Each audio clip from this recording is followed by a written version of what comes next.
Tech South Portland would like an opportunity to make a presentation regarding the use and effects of pesticides and herbicides here in South Portland. Tech South Portland is joined by Jay Feldman from Beyond Pesticides in Washington, D.C., Chip Osborne of Osborne Organics, LLC in Marblehead, Massachusetts, and Gary Cirillo, the Associate Director of the Friends of Casco Bay. At this time, I'd like to invite Andy Jones up to the mic, who will be the Master of Ceremonies over the next couple of speakers. And the mic is all yours, Andy. Thank you very much. My name is Andy Jones. I'm the Maine Community Organizer with Toxics Action Center. First, I want to say thank you to Mayor Sowens and the rest of the council for making this workshop happen. We have 3 great speakers tonight, and I'm confident you will find their testimony informative and compelling. I also want to thank our city manager, Jim Gailey, for your work to make this meeting happen. Without further ado, I'm pleased to introduce our first speaker. Jay Feldman is the Executive Director of Beyond Pesticides, a Washington, D.C. based nonprofit which works with allies to protect public health and is leading the transition to a world free of toxic pesticides. Most recently, Jay completed a 5-year term on the U.S. Department of Agriculture's National Organic Standards Board. Ladies and gentlemen, Jay Feldman. And please, no applause. No booze, I guess there's no applause. Good evening, Madam Chair, members of the City Council. I appreciate the opportunity to be here. This is a critical issue in today's world where we have elevated health risks associated with cancer, a range of issues associated with learning disabilities, birth defects, reproductive problems, Alzheimer's, diabetes, and as you'll see in the testimony I provided you, the written testimony, a lot of the adverse effects that we suffer from today are clearly linked to pesticide exposure, among other things. I like to start, especially when in Maine, with a quote or several quotes from Rachel Carson's Silent Spring. She told us that in her book, she gave us really guiding principles, an affirmation of the core values rooted in scientific understanding of biological systems that are central to sustainability and our environment and our very existence. This will become a theme this evening in terms of principles and values that underscore where this community wants to go and how it wants to view the future in terms of sustainability. And when she talked about biological systems, she said by their very nature, chemical controls are self-defeating, for they have been devised and applied without taking into account those complex biological systems. And basically, we're using chemicals that have not been pre-tested against living systems or living organisms except for the target organism that is being tested for. Secondly, to assume that we must resign ourselves to turning our waterways into rivers of death is to follow the counsel of despair and defeatism. We must make wider use of alternative methods. So again, she's providing us with guidance for tonight's meeting, I believe, in terms of both understanding the science behind the policy positions we're advocating, but also understanding the alternative practices that are available to achieve the pest management goals and the expectations that we have for a turf and playing fields. Ms. Carson has given us a lifelong guide, or I should speak in terms of my own person, for understanding the effects of chemical-intensive practices, the importance of our relationship to nature, understanding chemical effects at the cellular level and resulting cancer, neurotox, genetic, reproductive effects. And in addition to that, the mechanism by which these chemicals work in the environment in terms of insect and weed resistance to chemical controls, which becomes a key element in this whole discussion. But most importantly, she gives us a framework for moving off the chemical treadmill of increasing chemical dependency. So what's in a pesticide? We talked earlier, I heard someone reference pesticide and herbicides earlier tonight. Well, when we talk about pesticides, we're talking about all the sides, which includes insecticides, herbicides, fungicides, rodenticides, miticides, whatever it happens to be. That's the umbrella term legally in our federal and state law for pesticide. But when we think of pesticide, we go down to the store and we buy a chemical, or we have our parks department buy chemicals. What are we actually talking about? Well, we're talking about active ingredients. Typically, you'll hear this. We're going to talk a little bit tonight about Roundup or glyphosate. You've heard of Roundup, the weed killer. Roundup, which is a chemical named glyphosate, is the active ingredient. That's the part of the product that attacks a target pest. And that's where most of our focus is from a regulatory and a statutory standpoint, to evaluate the effect of that target pest on the target organism and hopefully on the broader environment. But what else is in the pesticide? Well, if you pick up a typical pesticide, you're looking for something to kill mosquitoes, you'll see on the label inert ingredients. And often that percentage of product ingredients is 99%. It can be, in most cases, is the majority of the product formulation. Why is that important? Because inert ingredients can be as toxic in terms of its biological and chemical effects, and it is not disclosed to you as a consumer or a parks department or city council. You cannot know the inert ingredients. They're identified as proprietary information. So it's hard to have an informed discussion in terms of the full range of product ingredients. What are we actually using? What are our kids exposed to? What's in that runoff that's going into waterways? We don't really know the answers to all that, unfortunately. The inert ingredient is part of the formulation that makes up the dust, the granule, the liquid, and that's the part of the formulation that can, as I said, have adverse impacts. I mean, I put up here benzene, toluene, xylene are examples of actual inert ingredients that are not disclosed. And then there are contaminants and impurities in products. This is a function of the manufacturing process, and we see chemicals like DDT often shows up as a contaminant, believe it or not. Dioxin is a very common one. Nitrosamines, another carcinogen, common as well. Metabolites, that's the other complexity. As you look at this slide, you can just be overwhelmed by the complexity of chemical interactions just within that formulation. And those metabolites are the breakdown products, which malathion, at one time a widely used mosquito insecticide, breaks down to naloxone, which is more toxic than the parent compound.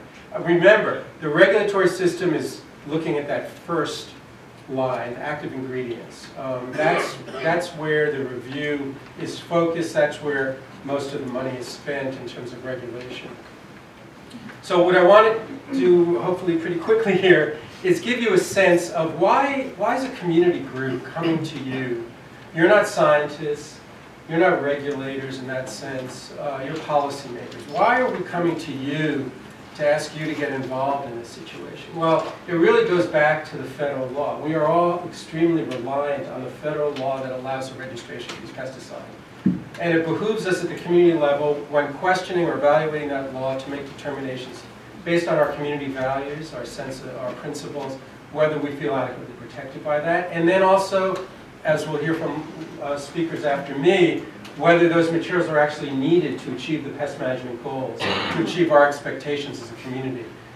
So I'm just putting up here a few bullets for you to begin to understand. There's more discussion on this in the written statement, but it gets complicated. There are risk assessments that are horribly flawed. We don't look at sensitive individuals. If you have a pre-existing condition, if you're recovering from cancer, a liver problem, neurological problem, you are not considered in that risk assessment. So that's a terrific flaw. And up until recently, and still EPA is having problems, EPA was required by Congress to look at children as a especially vulnerable group. Can you imagine, for decades the agency never considered the special vulnerability of children and is still having problems catching up with that concept? Children take in more air, water, food relative to body weight, so you have to calculate a special exposure for that. But it's not just children, it's elderly as well. Elderly have immune systems that are degraded, neurological systems. EPA is not considering this. We have something called conditional registration, which allows materials on the market without unanswered questions. Do you know that the chemicals associated with beet kills were conditionally registered before EPA had all the information on bees and still does not have all the... I don't know if you heard about the situation where evergreens were being killed by an herbicide called Imprellis. That chemical was conditionally registered. Think about that in terms of knowing all the health effects of chemicals. Lack of efficacy. You would think if you're going to the store and you're buying a product that it has been evaluated by a third party for product effectiveness. Well, that's not true. The only products that are evaluated for efficacy of those products identified as having a public health use. So if there's a mosquito carrying West Nile virus, or there's some insect disease vector, and the product's registered to kill that insect-borne disease vector, then that will be tested for efficacy. Otherwise, there's no efficacy testing. That's why you're reading about insect resistance. You're reading about weed resistance. These things come up out of nowhere. Farmers get caught by surprise. Managers of buildings and playing fields see over time that the products they've been dependent on are no longer working. Inadequate labels and enforcement. In this age of budgetary decreases, we're seeing lack of enforcement, and in many ways the labels are inadequate. I'm not going to go into the details, and then there are all kinds of exemptions associated with the law. So I already went through these details, but I want to focus on the last bullet here on this slide. Unreasonable adverse effects is the standard under which these chemicals are regulated. So there's an emphasis on taking into account economic costs and benefits. Now that assessment may be very different than the assessment you would attribute to a chemical. Is that chemical necessary to achieve management practices on a playing field? So these complexities are not addressed. I'm just hitting you now with all the deficiencies in this law to give you an overview. We can go back and study that at length as you dig into this. But we know, right, as consumers of food, as people who breathe air, drink water, we know we're not exposed to one chemical at a time. We know that we're exposed to multiple chemicals. And again, it was only Congress that stepped in and said, look, EPA, if you're regulating 2,4-D, an herbicide, that's also used on people's lawns, it's also used in food production, shouldn't you be aggregating and adding up the cumulative risk associated with that? She said, well, maybe that makes sense, but we don't have sufficient funds to do that. So the Congress said, well, this is what we want you to do. But what they didn't do is require that mixtures of chemicals. So for instance, if you have two different chemicals and there's a synergistic effect, or if you're taking a pharmaceutical and you're then exposed to a pesticide, there are synergistic effects often with those chemicals, not studied. Inerts, I mentioned. Endocrine disruption is a huge thing you're reading about. You know, we always think about pesticides and toxic chemicals as the dose makes the poison. That's something we learn from a very early age in biology class or chemistry class.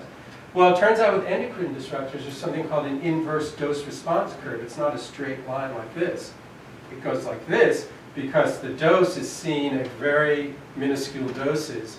And in fact, it's often missed in classical toxicology because they're looking for the straight line and the dose is way down here. The reason they miss it is because chemicals are tested at maximum tolerated dose. The assumption is high dose is the way you test for a chemical, and then you move backwards till you don't see a dose. So in fact, you're at this line, they're moving backwards with their dose. They say, look, we don't see any effect. And then meanwhile, the dose is way down here. You know why? Because with endocrine disruptors, it's a question of critical windows of vulnerability. So if you have an estrogen mimic or an endocrine mimic, then you are putting a chemical in the place of a natural hormone at an inappropriate time, and you can cause effects later in life. So that's a big missing piece. Europe is way ahead of the US in doing this. We have not begun yet testing for endocrine disruptors. And by the way, this affects plastics and all kinds of other chemicals as well. We don't have 100% compliance. A lot of the exposures are average. I mean, think about it. You're testing thousands and thousands of chemicals. So they look at averages. They assume you eat very little avocado. They assume you never eat lychee nuts. I don't know if anybody eats lychee nuts. But the point is that we don't all eat the same amount. We're not all eating averages. We're not all average people. And it's actually pretty fascinating because if you look at the diets of different ethnic groups, they get totally ignored when you come in with arbitrary exposure assumptions. We don't have monitoring of adverse effects on an ongoing basis. They have something called additional margin of safety. But the key thing for me is that if you leave here with no other message, that when a risk assessment is announced, say a media event occurs and somebody stands up and says, well, the levels of exposure to this material are safe, and you are safe. The question you have to ask yourself is, what are the uncertainties associated with that statement? What don't we know that we think we should know when we make a judgment as to whether something is safe or not? So then we start looking at commonly used pesticides, and what we find, these are just the ones that are typically used on the lawn. 17 are likely probable or possible carcinogens, 18 suspected endocrine disruptors, which we get from the European Union list, 11 are linked to birth defects, 9 are reproductive toxicants, 24 cause liver kidney damage, and others are sensitizers. And then if we look at water effects, groundwater contaminants, and this is just not water, but environmental effects, 18, sorry, went off the slide, 18 toxic to bees or birds, 26 toxic to fish and other aquatic organisms, and 12 toxic to bees. So we have these environmental impacts you're familiar with. Obviously, your relationship on the coast and waterways is a key element that, as you start researching this, you'll find is woefully under-evaluated. And as a result, when we begin to study aquatic organisms, we see dramatic effects. And amphibians are in decline. We're seeing developmental effects as well. And we see these intersect species all over the place, especially in fish. Okay, so these frog deformities have clearly been linked to pesticides, including atrazine, glyphosate, and other herbicides. And when we talk about indirect effects of pesticides, we're talking about impacts on habitat, such as milkweed, which, as you know, is the sole source of support for butterfly larvae, and systemic insecticides can harm pollinators, including honeybees and wild bees. This is a new frontier. Because people in this room have for many years argued that pesticides shouldn't be used to the extent that they are, because when they're applied they drift off the target site. They don't stay where they're supposed to go. Even if a chemical doesn't drift while at the point it's being applied, where you can literally see the material drifting, it can volatilize. So the material settles in at the plant or in the soil, and then when heat hits it, literally volatilizes and then vaporizes and moves off the target site. So keeping a material, a pesticide, especially in a neighborhood or a park where kids are playing, actually where you want to put it is very, very, very difficult, if not impossible. So that drove this idea of a systemic chemical. Okay, so what you do is you treat the seed, put the seed in the ground, and then the way you kill your target insect is you turn that plant into a poison. So you poison the nectar, you poison the pollen, and you poison the glutation droplets on the plant. And then when the target pest feeds on that plant, you kill it. So what are we doing? We're indiscriminately killing target insects, non-target insects, biological, beneficial organisms. That, to me, and that's why you're seeing so many people extremely upset, because of these systemics, especially the neonicotinoids, have been associated with severe bee decline. And this last year, we just saw a 42% decrease in honeybee populations attributed by many to these neonicotinoids. Now, it's not just one thing. Obviously, we're seeing habitat reduction. We see parasitic insects in honeybee hives, and we see pesticides. But I'll tell you, if you look at the literature, what you're seeing is that the vulnerability to parasites, just like in a human being, if you're exposed and your nervous system and immune system is degraded, you're less able to withstand disease infestation. Same thing with parasites. The health of our beneficial organisms have been degraded to the extent that we are killing them indiscriminately. So we put together something we call, and I urge you to get on this site, Pesticide-Induced Diseases Database. You will be shocked at the amount in the scientific literature on this connection to a wide range of diseases, which I mentioned at the outset of this talk. We have over 600 entries of studies that link to public health diseases, which I mentioned earlier, from Alzheimer's to asthma. I forgot to mention. Asthma is a huge thing, especially in children, and that, you know, we are seeing that these exposures to dozens of pesticides that we now all carry, while some have said they're not clinically linked, meaning if I'm carrying a chemical in my body, which has been documented, our toxic body burden has, as you can imagine, with all these chemicals, increased dramatically. We need to, researchers need to be asked to study the wealth of epidemiologic studies. And this is where you see, for instance, households where pesticides are used for lawn and garden. Kids in those households suffer elevated health effects, elevated soft tissue sarcoma and brain cancer, beyond the norm in households where they're not used. So I'm going to sort of go through the rest of this quickly because I want to get to the concept of local policy. Just the basic message here is that we are not protected by federal law. The state law and its implementation by the Maine Board of Pesticide Control mimics the federal law, relies wholly. You don't have a scientific staff at the Department of Agriculture and the Maine Board of Pesticide Control. They're not doing their own risk assessments. They're not doing studies. They're not looking into these sorts of issues that I raised. If you're sitting in California, that would be a different story. They do additional studies beyond EPA, but that's not the case here. So when I talk about a problem with the federal system, it really is mimicked at the state level, especially in the state of Maine. Okay, two big issues in the news lately should really raise concern for you, I believe, and as well as other local legislators. We heard a news report, widely reported in the press, of glyphosate. Now this was been touted by Monsanto as being the safest chemical ever created by mankind. And lo and behold, and it's really pretty ironic since EPA classified this as a carcinogen in the 80s, and then Monsanto convinced the agency that their data was wrong and their analysis was wrong. Lo and behold, the International Agency for Research on Cancer, a couple of weeks ago, did you read about that?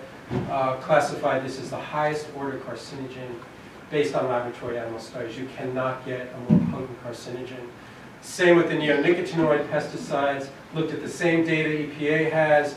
The neonics were suspended in Europe in 2013 by the European Food Safety Authority. Okay, so I've made the case perfectly, right? You all agree that local action is required.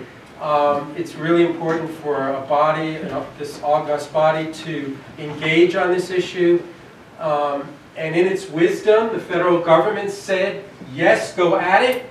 We, under the federal law, are giving you the authority, this went to the Supreme Court, to dabble in these issues. We know you're not scientists, but you have community values, you have community principles, you can apply that as you do on other issues to this question. Zoning is a perfect example. You're deciding how to use your property, the land in your town. You're deciding on a public health and environmental issue.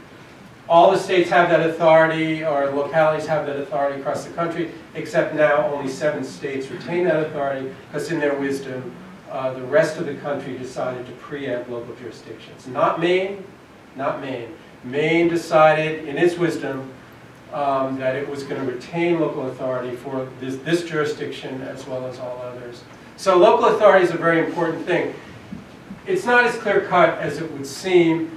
In many of those states where we say local jurisdictions don't have authority, they actually have limited authority. But we're not going to get into that since it doesn't apply to you. So here's what we're about with these local laws. The question we're facing is, do we want to incentivize the use of non-toxic systems with acceptable materials that you have made a determination? You don't want carcinogens, you don't want chemicals that cause respiratory effects, you don't want Alzheimer's, you don't want all these things. So do you want to do that? Do you want to incentivize this? Or do you want to institutionalize the current practices, which are based on these risk assessments? Hopefully I've convinced you. or at least I've teased your appetite to look into this further, that these risk assessments are simply not working. So I spent the last 5 years on this board implementing this statute, this federal board, and we went through all the materials, we evaluated cradle to grave their impacts, and the key element of that review is, are they compatible with an organic system? And the assumption in that law is that you can develop an organic system that meets your plant's needs, and you're going to hear from Chip Osborne later how you do that. But the point is, it put in effect a law that said, we're only going to use an organic, the USDA certified, the USDA certified system, and we're going to make sure that if you're going to get that seal on that product, that you're going to be maintaining your soil to the specifications that Rachel Carson warned us to, with a consideration to complex biological systems. Okay? Keep that in mind. Remember that. This is from Rodale. This is a slice.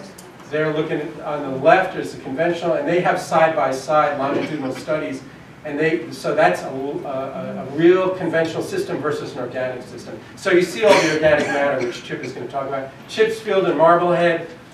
And then here's the bottom line for us. We believe you, as legislators, can adopt for this community incentives through law that will ensure that organic systems are put in place at the same time that you meet community expectations. And you can do that with your local authority that has been protected for you by the Maine legislature. Communities have done this in different ways. Let's see. I want to start with this one.